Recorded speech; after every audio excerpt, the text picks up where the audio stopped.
بسم اللہ الرحمن الرحیم اعوذ باللہ من الشیطان الرجیم نحمده ونصلی علی رسولہ الکریم اما بعد فاعوذ باللہ من الشیطان الرجیم بسم اللہ الرحمن الرحیم السلام علیکم ورحمۃ اللہ وبرکاتہ و مغفرتہ تمام ہی قرآنی وظائف ایڈوائزر چینل کے قابل عزت قابل احترام پیارے دوستو، میں ہوں آپ کا خادم محمد مظہر صدیق چشتی، جو کہ آج پھر آپ کے لیے ایک بہت ہی خاص بلکہ خاص ایک موضوع لے کر حاضر ہوا ہوں، اور اللہ کریم کی پاک ذات سے امید کرتا ہوں کہ آپ سب خیر و عافیت کے ساتھ ہوں گے، اور آپ سب سے یہ بھی امید کرتا ہوں کہ جو آج میں آپ کو موضوع بتانے جا رہا ہوں اس کو آپ پورے یقین کے ساتھ اپنی زندگی میں کرنے کا اور اس پہ عمل کرنے کا معمول بھی بنا لیں گے۔ تو دوستو، بلا تاخیر بڑھتے ہیں آج کے اپنے وظیفے کی جانب۔ اللہ کریم مجھے حق کہنے کی، آپ کو حق سننے کی اور ہم سب کو عمل کی بھی توفیق عطا فرمائے۔ دوستو، آج کا جو ہمارا وظیفہ ہے وہ بہت ہی خاص، آج کا جو ہمارا موضوع ہے وہ بہت ہی خاص اور اہم اس حوالے سے ہے کہ اپنی چھت پر پانی اور دانہ رکھیں اور ڈھیروں ثواب کمائیں۔ دوستو، جب ہم مکان بناتے ہیں، اپنی رہائش گاہ بناتے ہیں، اپنے گھر کو تعمیر کرتے ہیں تو ہم ہزاروں روپے خرچ کرتے ہیں، بلکہ لاکھوں خرچ کرتے ہیں، اور بہت سارے ایسے لوگ ہیں جو کروڑوں روپے خرچ کرتے ہیں، لیکن اس رہائش گاہ میں صرف ہم اپنے لیے ہی اتنی آرائشیں اکٹھی کرتے ہیں کہ صرف وہ ہمارے لیے ہی ہوں۔ کاش کہ ہمارا ذہن یہ ہو کہ ہم چرند پرند، یعنی کہ کبوتر ہوں، چڑیے ہیں، یا کوے ہیں، یا چونٹیے ہیں، یا کیڑے مکوڑے ہیں، ان کے لیے بھی کوئی سامان اکٹھا کریں جس سے ہمیں ثواب بھی حاصل ہوگا، ہمارے رزق میں بھی برکت ہوگی، اور ہمارے لیے بہت ساری مشکلات بھی آسان ہو جاتی ہیں، دقتیں اور پریشانیاں بھی دور ہو جاتی ہیں۔ جب بھی یہ جانور آپ کے چھت پہ ایک عدد کنڈا رکھا ہوا ہو جس میں دانہ ہو اور دوسرا کنڈے میں پانی ہو، ان دونوں چیزوں کا آپ اہتمام کر کے اپنی چھت پہ رکھ لیں، تو جب بھی یہ دانہ کھائیں گے تو آپ کے حق میں دعا فرمائیں گے، پانی پئیں گے تو آپ کے حق میں دعا فرمائیں گے، اور خصوصی ان کی دعا یہ ہوتی ہے کہ یا اللہ کریم، انہوں نے ہمیں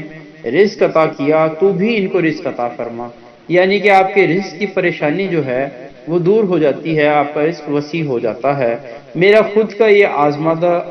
آزمایا ہوا جو ہے وہ نقصہ ہے، بلکہ میں نے خود اپنے گھر کی چھت پہ الحمدللہ 2 کنڈے رکھے ہوئے ہیں، جس میں ایک میں دانہ ہے اور دوسرے میں پانی ہے۔ جب سے میں نے یہ رکھے ہیں الحمدللہ بے شمار میرے رزق میں اضافہ ہوا، اور مجھے رزق کی پریشانی نہیں رہتی، بلکہ اللہ کریم غائبانہ رزق عطا فرماتے ہیں۔ میری بہت ساری دقتیں اور پریشانیاں بھی دور ہو جاتی ہیں، کیونکہ میرا خود کا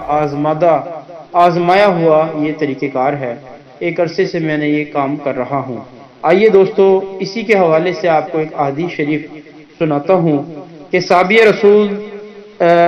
صحابی رسول حضرت عبداللہ بن عمر رضی اللہ تعالی عنہ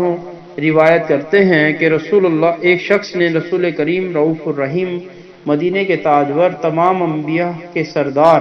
جناب پاک محمد مصطفیٰ صلی اللہ علیہ وسلم سے عرض کی کہ اے اللہ کے رسول صلی اللہ علیہ وسلم، میں اپنے حوض میں پانی بھرتا ہوں اپنے اونٹوں کو پانی پلانے کے لیے، کسی دوسرے کا اونٹ آ کر اس میں سے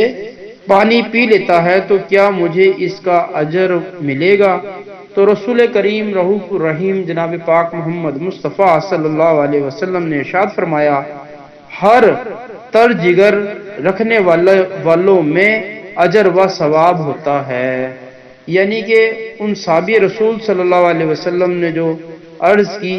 تھی اس کا حوالہ یہ تھا کہ انہوں نے پانی کا حوض، جس کو ہوتا ہے جانور جس میں پانی پیتے ہیں، وہ بنایا ہوا تھا، اور اس میں وہ ان کے اونٹ پانی پیا کرتے تھے، اور کسی دوسرے کے بھی اگر اونٹ آ کے پانی پی لیں تو اسی حوالے سے انہوں نے پوچھا کہ اس کا اجر و ثواب مجھے ملے گا؟ تو میرے آقا علیہ الصلوۃ والسلام نے ارشاد فرمایا کہ ہر تر جگر رکھنے والوں میں اجر و ثواب ہے، یعنی کہ جتنے بھی جانور اس میں سے پانی پئیں گے آپ کو خوب اجر و ثواب ملے گا، ڈھیروں ثواب ملیں گے،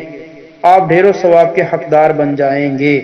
یہ حدیث شریف مسند احمد کی ہے، اور حدیث کا نمبر ہے 2075۔ تو دوستو، میں امید کروں گا کہ آپ بھی انشاءاللہ یہ عمل ضرور ادا کریں گے اور ڈھیر ثواب بھی کمائیں گے۔ دوستو، اسی کے ساتھ اگر آپ ہمارا چینل قرآنی وظائف ایڈوائزر کی ویڈیو کو پہلی بار دیکھ رہے ہیں یا سن رہے ہیں تو میری آپ سے التجا ہے کہ آپ ہمارا چینل قرآنی وظائف ایڈوائزر کو سبسکرائب بھی کر لیں، لائک اور شیئر بھی ضرور کریں، ساتھ ہی بیل کے بٹن کو بھی پریس کر دیں تاکہ ہمارے چینل کی ہر نئے آنے والی ویڈیو کا نوٹیفیکیشن آپ کو حاصل ہوتا رہے اور آپ اسی طرح مستفیض ہوتے رہیں، فائدے اٹھاتے رہیں، ساتھ ساتھ عمل بھی کرتے رہیں۔ دوستو، نماز 5 وقت باجماعت تکبیر اللہ کے ساتھ پڑھیں، توبہ اور استغفار بھی خوب کریں، سرکار کائنات صلی اللہ علیہ وسلم کی ذات اقدس پر درود و سلام بھی بھیجتے رہیں۔ ہمارا آج کا موضوع یہیں پہ اختتام پذیر ہوا، انشاءاللہ پھر دوبارہ کسی اور موضوع کے ساتھ آپ کا یہ بندہ ناچیز حاضر ہوگا۔ اس وقت تک کے لیے اللہ آپ کا، میرا اور ہم سب کا حامی و ناصر ہو۔ جزاک اللہ خیر۔